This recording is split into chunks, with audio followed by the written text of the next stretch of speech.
You're a mean one, Mr. Grinch, and you really are a heel.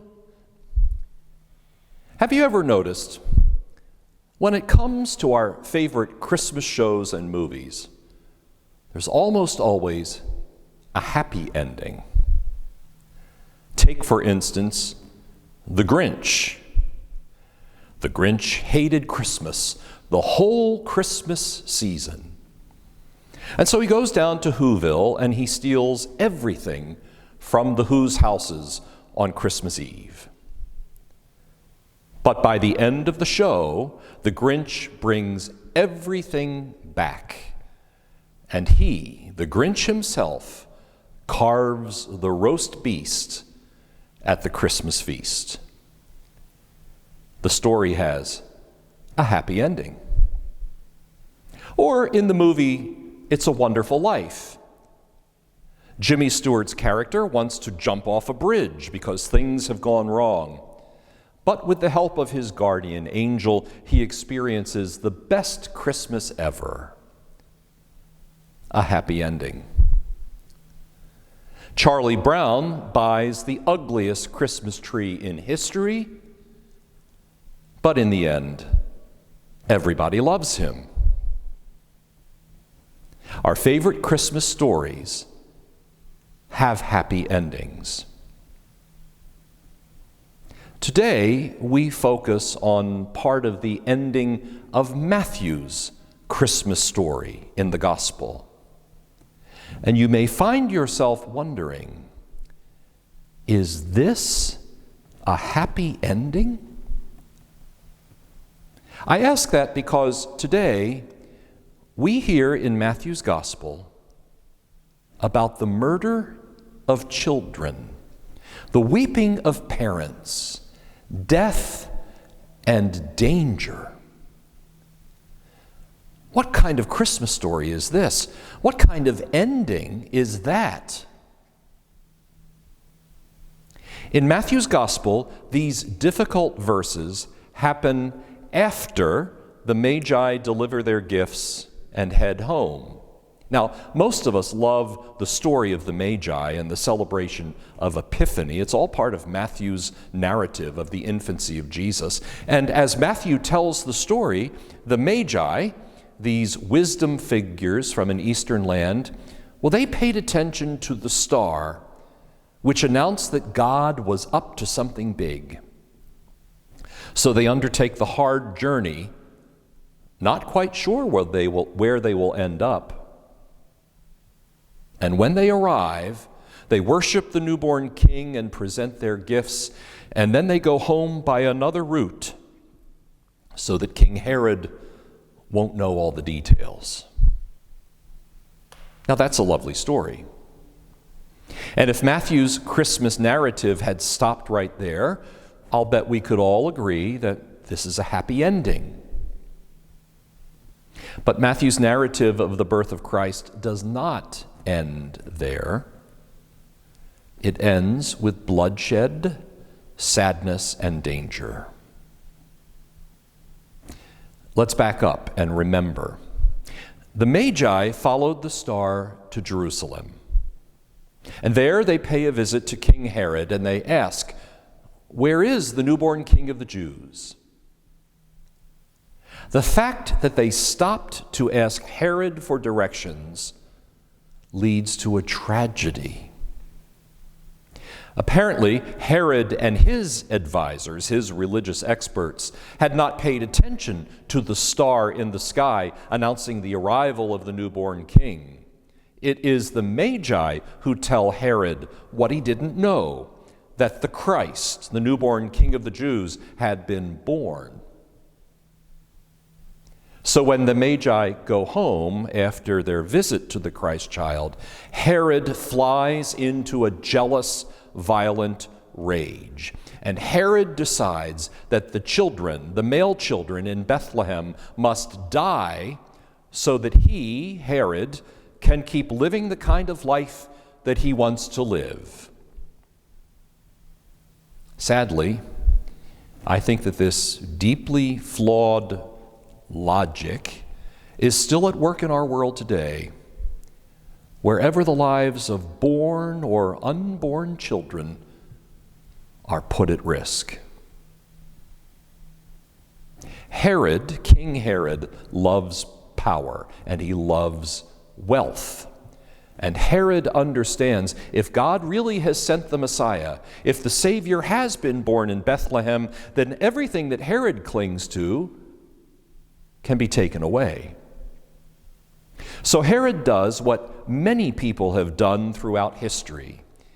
He decides that the death of other people will solve his problem.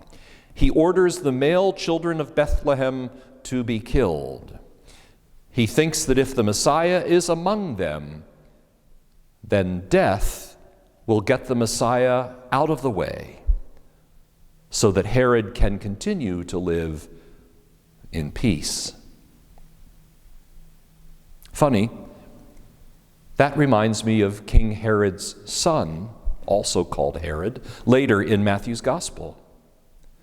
Herod's son also understands that Jesus is a threat to his power and control. So Herod's son also decides that death will solve his problem. He asks Pilate to crucify Jesus, but once again, death can't get rid of God's Messiah. Now, back in the Christmas story. In Matthew's Gospel, an angel tells Joseph to take Mary and Jesus to Egypt so that they will be far away from Herod's violent grasp. And while that's happening, while they are fleeing, Herod sends soldiers to Bethlehem, and they slaughter every male child under the age of 2. There's wailing in the streets, heartbreak for parents. How's that for a Christmas story? A story which ends with Jesus, Mary, and Joseph as refugees from violence in Egypt, grieving families in Bethlehem, a king on a violent rampage, and some foreign wise guys who are headed home. This is a jarring, violent intrusion into what we thought would be a happy Christmas story. Matthew's Gospel begins with Jesus being threatened by violence. Matthew's Gospel ends with Jesus experiencing violence on the cross. What does all this tell us in this Advent season? Well, on one hand, I think Matthew is telling us a godly truth. Violence does not achieve what it promises to achieve. 2 angry kings thought that they can solve their problem by trying to kill Jesus, but death doesn't win. In God's sight, death never wins. So Matthew is telling us that truth. But perhaps Matthew is also telling us that the child born in Bethlehem came to love, serve, and save everyone. Yes, he came to love and serve people like the Magi. Jesus came to love and save people whose lives go smoothly and have good outcomes. And the child born in Bethlehem came to love and save people like those families in Bethlehem. The moms and dads whose hearts get broken.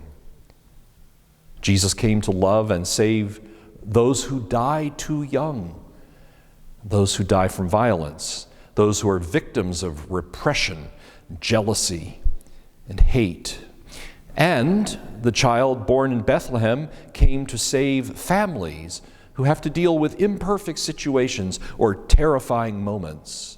Jesus came to love and save families who have to flee from one country to another in order to seek safety. And Jesus came to love and save every person who has ever felt as if their wonderful plans and dreams have been snatched away from them by a situation that's unfair, unjust, or downright scary. I'm also convinced that the child born in Bethlehem came to save people like King Herod and his troops, and everyone who thinks that violence is the solution to our problems. If the perfect Son of God were born into a perfect family, in a perfect town, at a perfect time, then his message would probably only apply to perfect people. But the Son of God was born with animal dust in the air and the odor of shepherds at the door. The Son of God had to be hidden with his family in another country, and meanwhile, families in Bethlehem wept. This narrative about the birth of Jesus reveals that God is present here and now. He is present in all that's beautiful in your life, but the Savior is also present in every aspect of your life and in our world that is struggling, suffering, staggering, screaming, or streaming with tears. Jesus Christ is the light of the world, a light no darkness can extinguish.